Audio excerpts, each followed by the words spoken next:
What's good, my people? Welcome into Buckets Action Network's daily NBA betting podcast. We're in the workshop Friday, NBA slate. We're back from the All-Star break, and we're rolling. I'm with two of the guys, K1, Kyle Murray. I still got to get a new nickname for my guy because we can't be associated with what's going on out in Arizona. And, of course, JD, the prop master, Joe Dellera, is in the building. We are presented by Action Network. Go subscribe to the Action Network podcast on YouTube. Make sure you go and get Action Pro because that's what you need to do. You need to get the alerts. You need to be the sharpest guy out there that gets the number first so you can go ahead and beat the market. $20 off if you use the code POD20, POD20 for $20 off of the annual Action Pro subscription. You know how we do. We get you in, we get you out. What's my saying? I just forgot my own saying. We get the cap, we get the play, we get you guys out of here. I'm back from the All-Star break. I got to go back and listen to my own slogans. But you know how we do it. 3, 2, 1. 3-star is the best. 2 stars the middle. 1 star is our least confident. And that's what we're going to get into. Joe Dellera, what's going on, big guy? How are you? Dude, today was not like a great return from the All-Star break. Burned some of my Anthony Edwards All-Star game MVP money today. So it is what it is. But that it's fine. It happens. So we're adjusting. I think the bigger sting is our Knicks were pretty brutal today. So just is what it is. Yeah, absolutely. That's what we're before we get into the 3-star, 2-star, 1-star, we'll talk about some things we learned potentially over the break or stuff we're looking at for the second half. And I'm definitely going to be talking about the Knicks here. Kyle Murray, what's going on, big guy? Yeah, I'm sorry about your guys' Knicks, but my Pistons, some BTA tonight. So love to see that. I was actually watching the game with a couple of friends at a restaurant earlier. So that was fun to watch, at least for the first 36 minutes or so before it got out of hand, but got to throw a little bit of little bit of elbow grease in there. But yeah, it was an interesting night for me. I kind of got my ass whooped as well in the prop streets, but I feel like you can only return from a little bit of a vacation one of two ways. Obviously, you have bushy-tailed, bright-eyed, you're ready to get after it, or a little bit of brain fog, and I think I had some brain fog because I had some plays not go my way, but there's only up to go from here. So obviously looking forward to this brand new slate here. Only way to go is through it. It's a long rest of the season going into the playoffs, and stuff starts to get murky with tanking and the back end of just March NBA when teams are gearing up for the league. We know what's happened with the big time squads throughout the years, specifically Denver, where in March it's just like I don't even recognize this club. But all the things you got to navigate when betting the market. Joe Dellera, I'm coming back to you. What's something you learned? What's something you want to focus on potentially in the second half coming out of the All-Star break here?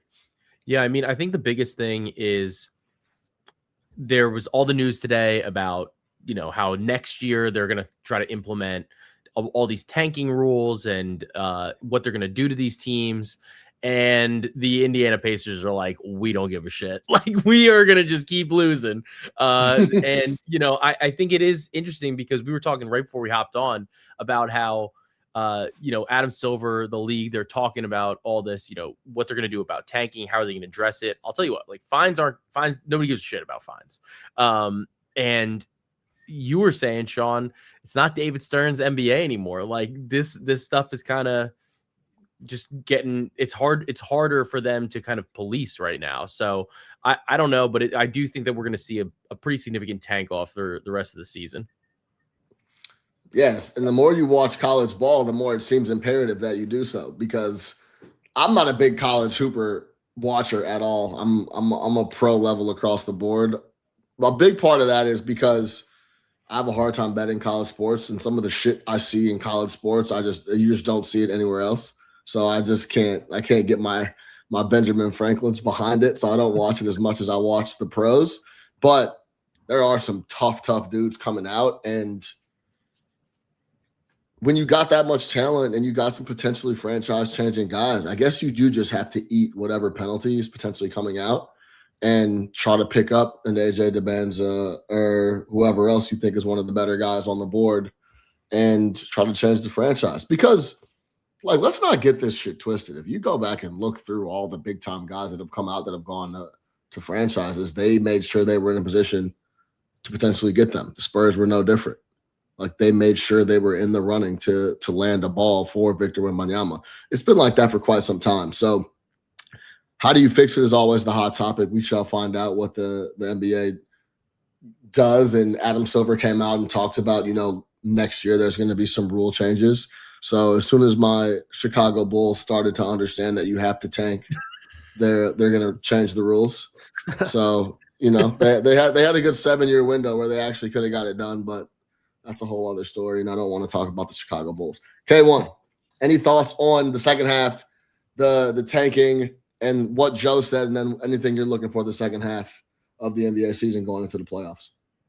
Yeah, I mean, obviously there's a lot of fun narratives or theories to discuss in terms of like which ways they might go in terms of trying how to combat the tanking. And obviously, like when you're talking about on-court entertainment, and especially for people who are purchasing tickets to go and watch these guys play and missing out on that, obviously that's kind of what I think a lot of the drama stirred up for. But from a betting perspective, obviously as someone who myself relies on projections a lot, it certainly can cause headaches in terms of trying to project some of these teams that are just such a nightmare. Like even today, the Bulls, they were, in my opinion, quite a nightmare to project. Obviously the Jazz over the past month have been a nightmare to project, but also it's difficult for the books to also set lines for these guys. So I do think that it opens up natural value in some of these spots. So from a betting perspective, on a player prop market perspective, I do actually prefer the sort of chaos, because I think it, in such a sharp market that the NBA is, it does at least prevent, or I guess include some upendedness in the markets. So I tend to lean into those spots a little bit more. But from an entertainment and like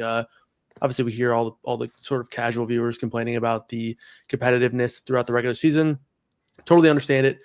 But from a player prop perspective, I actually, I don't mind it. Obviously, it can be tilting at times, but I do think it does at least create more opportunity to find mishaps in the markets by obviously these very efficient prices throughout these books. Yeah, I think you have to pay attention, as in a lot of people, for whatever reason, don't watch the full games. I think you can really learn a lot of stuff and about a lot of rotations and information, who's going to get looks coming down the stretch here by watching, especially for teams that aren't going to be talked about with the tanking element and all that stuff coming down the back stretch, because there's going to be a big focus on like a lot of the high profile squads. And there's a lot of holes that you could fill and find out and potentially make some money as we cruise down the back stretch. And you want to find out which teams care or not, just turn on the game for a little bit. You'll be able to figure it out pretty quickly. All right. A couple things I wanted to talk about going on the back end. Number one, the New York Knicks better hope by God's grace they don't see the Detroit Pistons in the playoffs. That shit is, they are DOA against the Detroit Pistons. It's clear as day to me. If you've watched all the games they've played heads up, and if you go back to the playoffs against an inexperienced Pistons, they almost lost last year to them in the playoffs. I think if they see those guys this year, they're drawn dead. They want nothing to do with those guys. I think tonight is a game. Well, we talked about in the group chat, JD, about B-Ball Paul.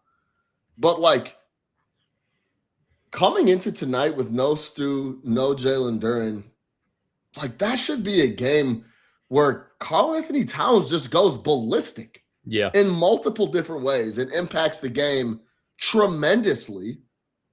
He didn't do that at all. He was terrible. Yeah. I mean, you can't. That's a game where you got to come out and he just needs to dominate immediately. And I don't even think he scored in the first quarter. What he's finished the first half with 3 points. It's a joke. I mean, especially after the All-Star break, where the irony of the entire thing is like if you watched the All-Star games, he was great.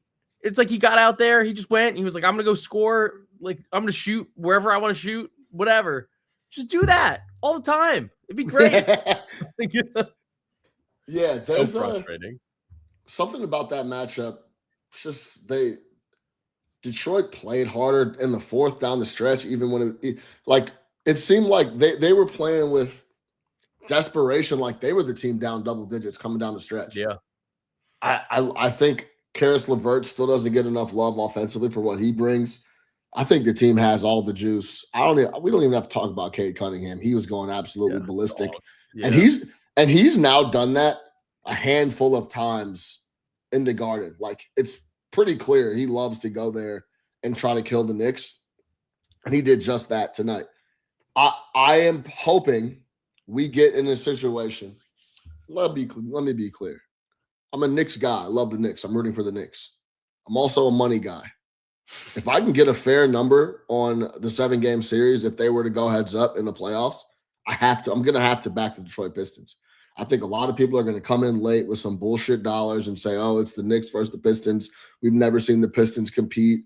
The Knicks are coming off the conference finals and this, that, and the third. And I think you'd be able to get a better price in the market than you probably should be getting on the Detroit Pistons. So keep an eye out on that. Second thing, any thoughts on that, K1? We know where Joe's at, frustrated. I'm frustrated as well watching the Knicks because before I kick it to you, it's like the last thing coming in was like the Knicks have beat up on the Cavs. They should be able to take care of the Cavs. They're dealing with injuries. Now it's completely flipped. The Cavs add James Harden. It looks like that's exactly what they might be needing, and they absolutely cannot touch the Pistons. So the back half of this isn't looking too good for them. What do you think about overall the Pistons in the East and the Knicks with them potentially playing in the playoffs? Yeah, I mean, obviously being someone from Michigan, I like to call myself like a bandwagon, Michigan sports fan, other than, Michigan football, which I'm a pretty diehard. But when you're in the sports betting and fantasy sports industry for 7, 8, 9 years, you just get pulled away from that. You're just more interested in who's winning me money or losing me money any given night. Yeah. So, I mean, obviously when a team's good, I will tend to bandwagon them a bit more. But from a non-biased perspective, I think just this 2-game sample, which can be, very dangerous pulling from a 2-game sample. But I think when you look at the way that the Pistons beat the Knicks, obviously 2 games ago, Ausar Thompson completely shut down Jalen Brunson. The Pistons were without Jalen Duren, I believe, in that game, but the Knicks were without OG and Cat. But in this one, Pistons without Duren, without Beef Stew, Cat, OG both play. Brunson scores 33 points, and the Pistons still put a beat down. So I think the way that you just kind of look from those 2 games, the way that they beat them in 2 different ways and shut down the Knicks in 2 different ways. And I think, obviously Cade gets a lot of credit. Duren gets a lot of credit when he's playing. Ausar Thompson does get a lot of credit despite, maybe not national attention. I do think that the people who are really looking at what he puts out on the floor and especially on tape give him a lot of credit. But some of these secondary defenders like Javonte Green and even Ron Holland, I know he only played 12 minutes tonight. Those guys, they are so good defensively. I think they contribute to so much of how elite the Pistons are defensively. And that's why they're able to, put OG Anunoby in a box like they did tonight. Obviously, those guys don't have necessarily as big of a hand. And Karl-Anthony Towns having a quiet first half. To Joe's point, scored 2 points in the first half, none in the first quarter, like Joe mentioned. So, yeah, I think just seeing how they beat them and how they did it in different ways. And, I even saw a couple tweets talking about, Cade scored 42, but he took 34 shots.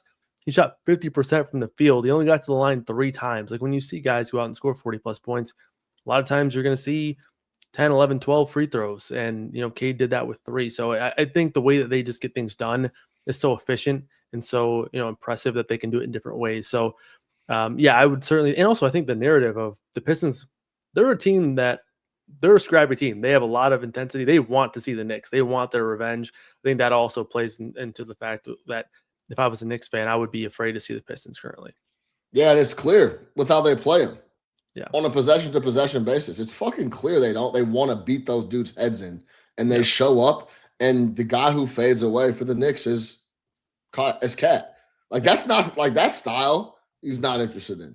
It's plain as day. It's been like that for a good chunk of his career, if we're being completely honest. But, Joe, any last thoughts on the Knicks before we move to some plays? I mean, they just got to straighten up before the end of the regular season. Hopefully, you can stay in that 2-3 part of the bracket, and you potentially don't have to play Detroit until the conference finals. Like, that's really the way that New York's got to handle this. So you got to take care of business and get the best seed possible. No doubt. Oh, the other thing I wanted to mention was keep an eye on this MVP futures number. SGA still a big favorite. Minus 200 a lot of places. And coming back from the break, Mark Stein reported he's going to be out at least another week. We know the 63 game limit threshold. Shea's played 49 games, and let me see how many they have left. They probably have like 15 or 16 left, I would say. So they've played 56. So they have, 14 games left? Yeah. So I know. like it's starting to get really tight for SGA coming off an injury and trying to get to that 63 game mark.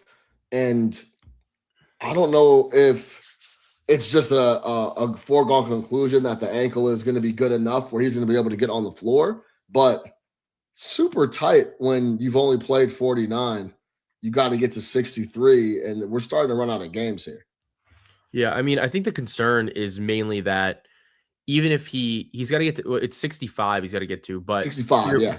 But either way, right? The issue is that if Jokic gets there and you don't play significantly more games than Jokic, that edge is gone. And if that edge is gone, it's going to Jokic. Like the whole part about this is that SGA doesn't really miss a lot of games. He's generally playing 70 plus games a year. And I think visually, if you see 70, it could be the difference between 70 and 69, right? Like not super significant, but I think in voters' eyes, you see it's like, oh, he played 70 games. Like that's the threshold they're looking for.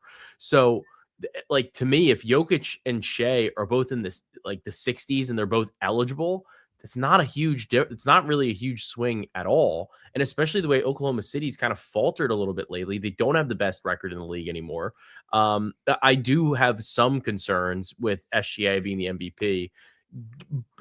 Do I think that, he's going to get back out there? Because right now they're saying they're going to maybe bring him back next week. That's 4 games. And the game that he would come back for is against the Denver Nuggets. So curious to see if that's the game that maybe he's got circled, going to be fresh. And, if Oklahoma City winds up winning the season series like 4-0, then, this might be a foregone conclusion too.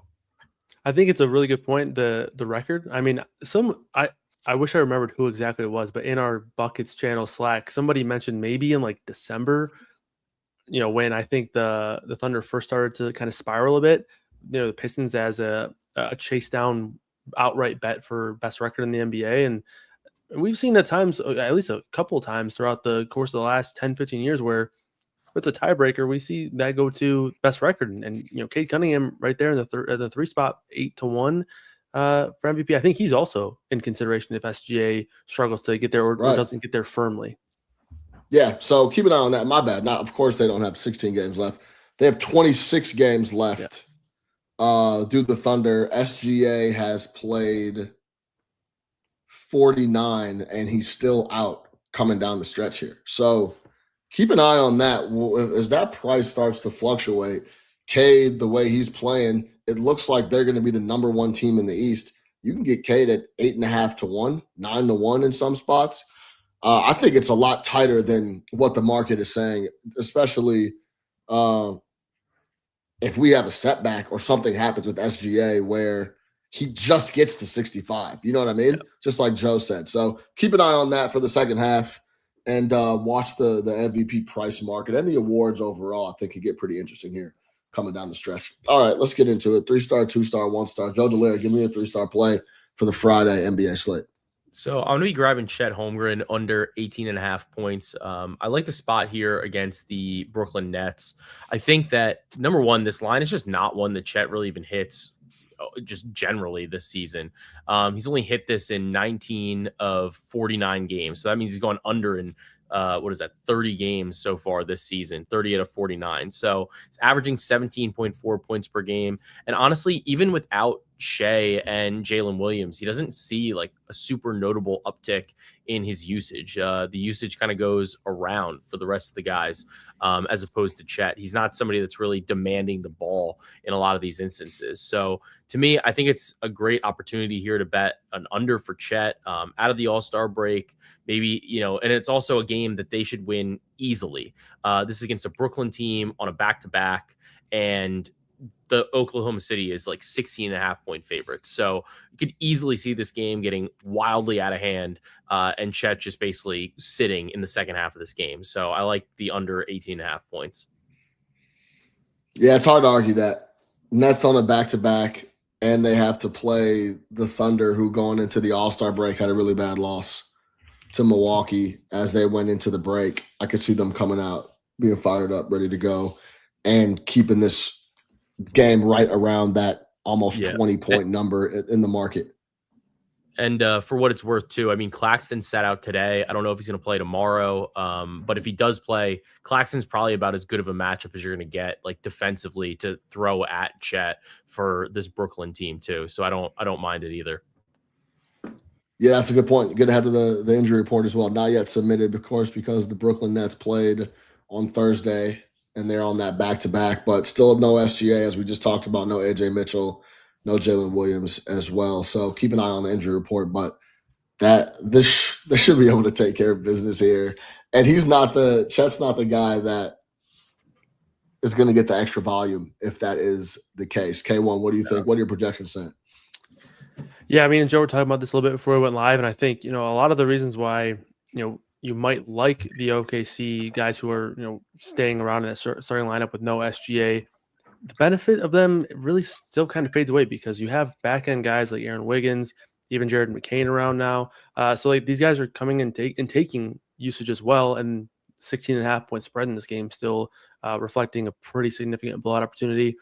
I have Chet projecting for 17.4 in this one, which Brooklyn plays slow, and they haven't been elite defensively, but they've at least been better over the last few weeks. So, but I think the pace is going to be very down. Obviously, a 211.5 total in this one, so I like the under here.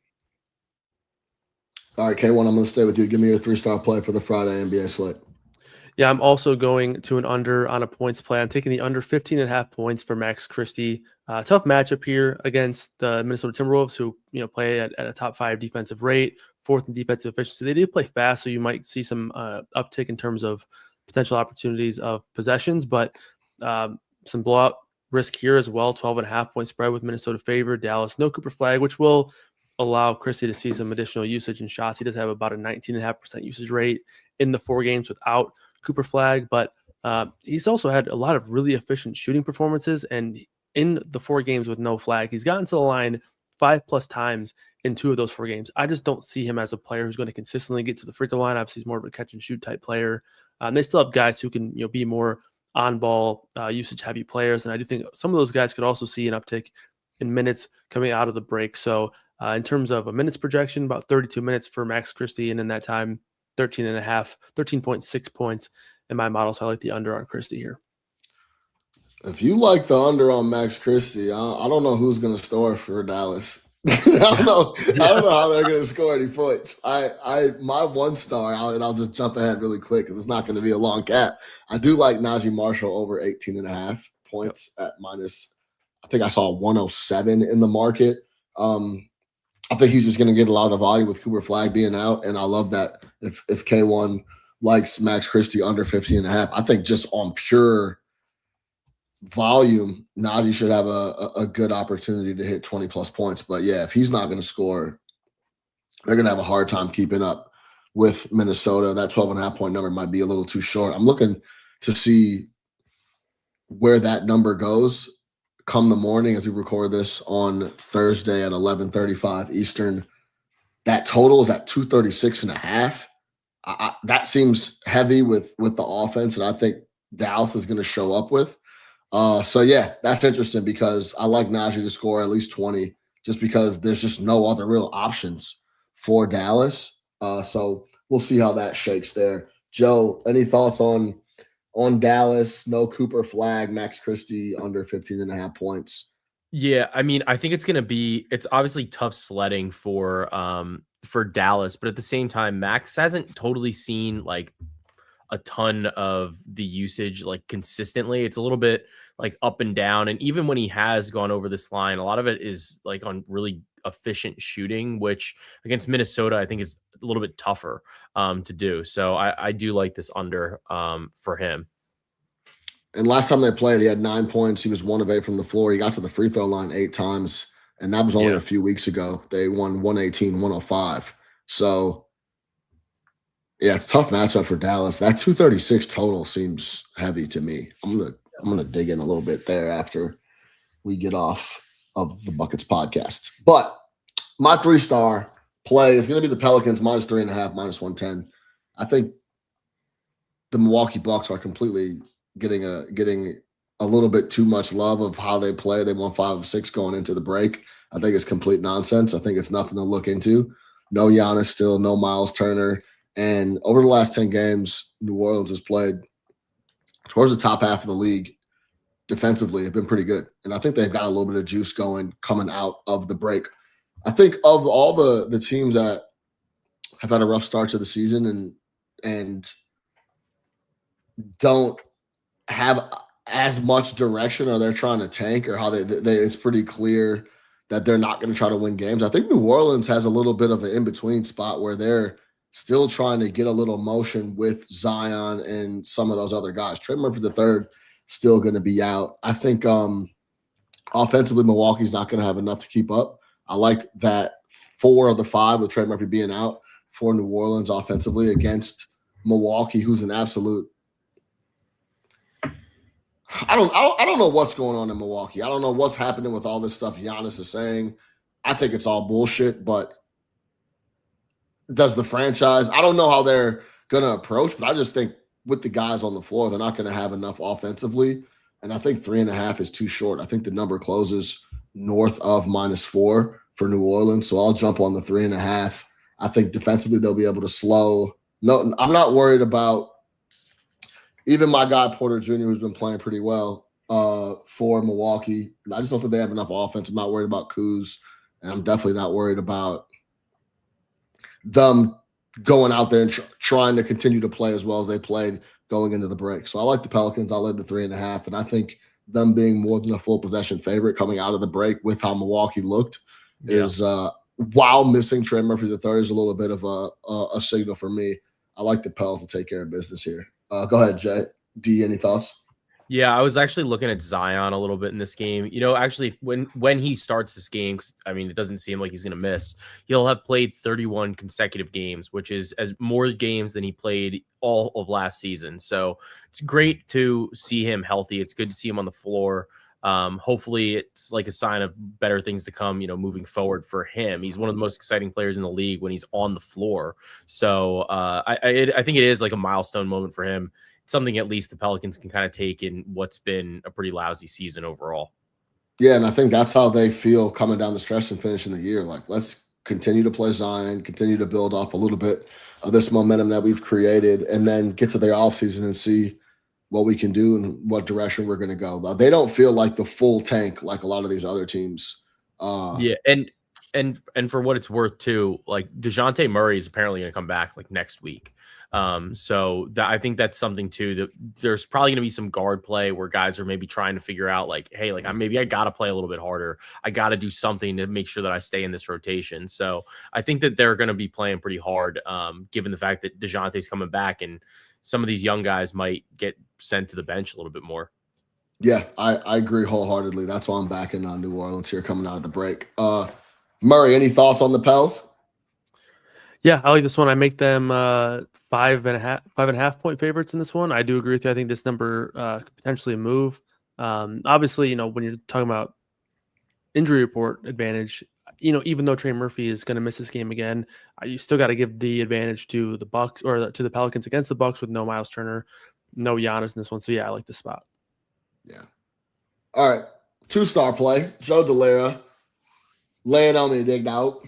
So I'm going to go back to that Mavericks Timberwolves game, and I'm grabbing Naz Reid over 12.5 points. He hasn't hit this in a couple games in a row, like 4 games in a row heading into the break, but I do think it's a good opportunity for him against Dallas. Again, I think the pace of this game could be a little bit crazy, and I also think that the game could get out of hand, in which case, you know, we probably don't see as much Ant, maybe not as much Randall, probably not as much Gobert, but I do think that we might see a little bit more, you know, Naz Reid on the floor, maybe a little bit more Ayo Dosunmu, just like a couple different looks there. Ayo is also somebody that's not afraid to dish the ball, another table setter potentially for Minnesota. So I like that kind of opportunity here.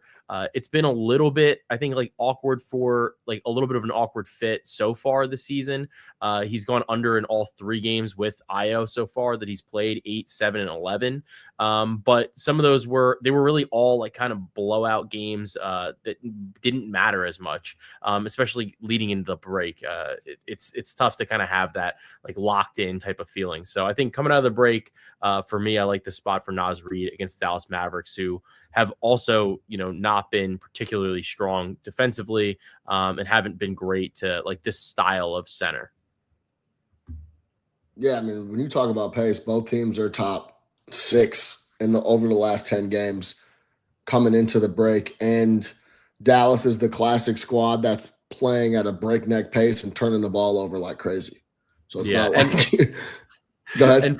And for what it's worth, he scored 22 and 23 points against them this season. So we've seen that like success, and he's getting his threes up. He was 3 for 6 in one game, 3 for 10 in the other one. So getting plenty of opportunities here against Dallas. Murray, any thoughts overall on the pace and any projections? I know we talked about Max Christie under 15.5. Any other thoughts on the overall pace and that Naz Reid play? Yeah, the pace should be pretty significant. Obviously, you mentioned last 10 games, both teams in the top 6. Course of the season, both teams top 11. I have Naz Reid projected for 13.9 points in this spot, but I could also see him getting a few extra minutes than what I'm actually allocating for him right now. So I think there's actually upside on the projection rather than downside. So yeah, I like the Naz Reid play. And then a good thing about him is even if the game does go sideways, like he's not a guy that projects for 34 minutes anyway, so he's not going to be harmed by a blowout like some of these other guys across the slate could be. So I think he does have some security there as well. All right. Sorry. Go ahead. Am I doing? Yeah. So for my 2-star, I'm going back to the OKC game. I'm looking at under in that game as well. I like Cason Wallace under 19.5 PRA. I'm pretty confident this number is going to move down. I'm thinking that we could see 17.5 by the time this game tips off, or maybe 18.5, but I do think 17.5 is a very real possibility. I project him for 17.4 in this spot. I mean, we talked about the under tendencies in this game, I think, with the blowout and pace in this one, obviously, when we talked about Chet Holmgren, but also Cason Wallace. We've seen him have dud usage games, even with SGA out over the last few games, where we've seen 11%, 12% usage rates for him, because again, they have guards who are coming in off the bench, McCain, even, obviously Wiggins and Isaiah Joe. So he's just not really benefiting from from a usage perspective. His minutes do feel a bit more stable, but you can kind of take that away as well here. Like, he does have upside for more minutes, but the stability of his minutes just aren't there with the 16.5 point spread. So I like the under on Wallace here. Yeah, I think that's a strong cap. And if you agree or trust our guys over at Buckets, K1 puts a ton of time into that model. You can get Cason Wallace under 19.5 PRA at -106 at FanDuel in the market right now. It's actually juiced to the over -125. So there's some disagreement there, depending on which side you land. You might be able to get the best number, especially if it has a full 2-point move from 19.5. Dellera, any thoughts on the Cason Wallace PRA? And just, I think the key right here, fellas, is like, what's Brooklyn going to do? Brooklyn fuck around, come out here and score 77 points. Yeah. You know what I mean? Like, this could be like 95-77, right? So, like, it kind of depends on how they show up on this back-to-back and how much effort is in this game. That's like the one thing that's going to be tough here coming out, is just like, what do some of these teams look like on a back-to-back? How do they get up? Like, go on a back-to-back, going to Oklahoma City sounds like a horrendous way to play your second game coming out of the All-Star break, right? So I think that's a big part of this cap. We got to see how Brooklyn looks. Any thought overall on Cason Wallace? I mean, it's hard to argue with the usage rates throughout the year for Wallace, especially when like AJ Mitchell and those guys were getting rotation. We know AJ's out, but yeah, I mean, like, Cason Wallace hasn't been getting that time that we saw a lot last year. Yeah, I mean, it's kind of similar to the Chet cap in a way too. It's like Cason's probably going to start, I guess. And, he's just going to be one of the first guys, if this game gets out of hand, that's just not going to play. And honestly, I do think that Oklahoma City, the guys that kind of fill in, they want to get there. So like it's their opportunity to get minutes, to get run. Casey Wallace is not somebody that's like itching to get the basketball, I feel. He's a defensive stopper. He's not somebody that is going to be demanding the basketball when there's other dudes that can kind of fill up the rock a little bit better. And look at us. Casey Wallace immediately goes to under 19.5 at minus 122. It was 106 maybe 40 seconds ago. Shout out Kyle Murray. All right. my 3-star play, or my 2-star play, excuse me. I'm gonna go with the Hornets here, man, in the first half +3. I can't get behind giving up more than a full possession against a team that defensively has been really good. They're at home, and they've been playing games in the low hundreds for a while now. Cleveland's on the back-to-back. This will be the first time I guess they get to see this new look Cleveland squad, but give me the Hornets, who are also, both teams are on the back-to-back. Give me the home team that's been playing really good defense at home in their building with a full possession and with a lot of variance available in the first 24 minutes of the basketball game. That's the entire cap. I think the Hornets have a really good chance to be leading this game at the half. They have a really good chance to win this game outright. I think this number is a little heavy coming in with, both teams coming off a back-to-back. If you watch the Hornets Houston tonight, of course it was a low-scoring game. Houston Rockets were involved. Kevin Durant went absolutely ballistic, and Brandon Miller, I believe, was like, I don't want to butcher the number, but he shot it terribly from the floor, and they still could have pulled that game out. So I think overall, a full possession for a team that's been playing really good defense in their building is just too much to pass up. I like this spot for the Hornets. I'll take the full 3 points. JD, any thoughts? No, I mean, I'm all in on Hornets Hive. So I like the spot. They really pushed today to even get the win. Just was really tough against Houston. I don't think that the back-to-back is going to be a major difficulty for them. So I like it. I love Charlotte. I hope they can pick up the win outright in this spot too. Murray, any thoughts overall? Yeah, I mean, always happy to back the Hornets. I mean, I know they did lose tonight, but to your point, like you mentioned, they had a lot of things, didn't go all that great. I mean, you mentioned Miller's performance. Knippel didn't really get going much until the second half, really. So they could have easily, snuck out of there with a win in that game. So, definitely do not mind backing them here. Also, I'd be remiss to not mention our boy Brian Fonseca would kill us or kill me if I didn't mention the Charlotte Hornets on no rest this year. 9-2 ATS, one of the best in the entire NBA. The no rest does not phase those young boys out on the East Coast. I think they'll be up for this game too. Little measuring stick with Cleveland, and I think there's a lot of variance that could happen in the first quarter, in the first half, and I'll take the full possession here with the Hornets in the building. I don't think this makes it to tip. I think this closes short of 3, and I think it closes probably 4.5 or 5 in the full game as well, as it sits at 5.5 as we record this Thursday night. All right, let's get to the 1-stars, the little drop in the hat. You heard mine, Najee Marshall. Someone's got to score for Dallas. Why not Najee Marshall? He's had some big games the last couple 30-point games over his last 4 or 5 games. So I like Najee, what he'll do. I think he'll just get a lot of looks. So that's my 1-star play over 18.5. Joe Dellera, give me your 1-star. My 1-star is going to be the Wizards on the money line. We're getting a back-to-back again with the Indiana Pacers, and the Indiana Pacers, again, they were so bold as to do Pascal Siakam out 2 games for personal reasons. I don't care what those personal reasons are. It is absolutely hilarious coming out of the break that the 2 games that he's going to miss, they're like, no. We know he's going to miss 2 games, and they're both happen to be against the Washington Wizards. Aaron Nesmith got hurt today during the game. 0% chance he's playing tomorrow. Indiana is packing this up. They are saying we might just forfeit. They might just forfeit this game. They might have 5 moves active. There's no way they're winning this game. This is just a spot where Carlisle's also hilarious. Like the last game they played before the break, it was the second end of a back-to-back, and they asked him the day before. They go, you got like McConnell, this dude, are they going to play? And he's like, why wouldn't they play? He was like offended that they asked. Next, everybody out. Like this is gonna be a masterclass and just a big like double birds to Adam Silver, I think, and they are not gonna give one shit about this game against the Wizards. So that's what I think we got going on, and I'm gonna grab a little bit of this Wizards money line here. Yeah, you can get the Wizards right now plus 116. I'm seeing at FanDuel. Yeah, I mean that probably won't stick around too much, but yeah, plus 116 for the Wizards on the money line. K1, give me your 1-star play.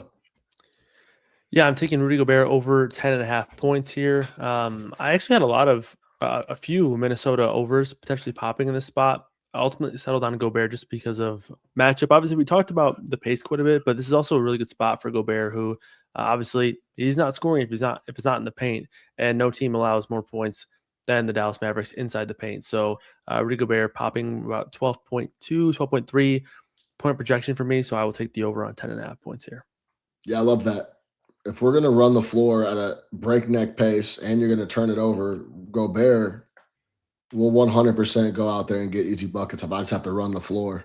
And look, we know Rudy has no offensive back, right? But like if he will run the floor and look and cut to the basket and look for the rock. So I think that's a really good call out against the Mavericks, who give up a ton of points in the paint, and then it's just going to be an up and down, wide open game. I think Rudy likes those type of matchups offensively, and that's where he tries to score. I like that look a lot for Gobert over 10.5 points. That'll do it for buckets on a Friday. No show tomorrow, but you got to check us next week. For Joe Dellera, for Kyle Murray, I'm your host, Sean Little. Here's a recap. K1, Max Christie, under 15.5 points is a 3-star. 2-star, Kaysen Wallace, under 19.5 PRA. Rudy Gobert, over 10.5 points. Joe Dellera, 3-star. Chet Holmgren, under 18.5 points. 2-star, Naz Reid, over 12.5 points. 1-star, Washington Wizards, money line. The Pacers are packing it up. 3-star for me, I'm on the Pels, minus 3.5. 2-star, Charlotte Hornets, first half, +3. Both teams on the back-to-back, they are hosting the Cavs. And I'm going to take Najee Marshall, my 1-star, over 18.5 points. Somebody has to score for the Dallas Mavericks. Until next time, let's get buckets, baby.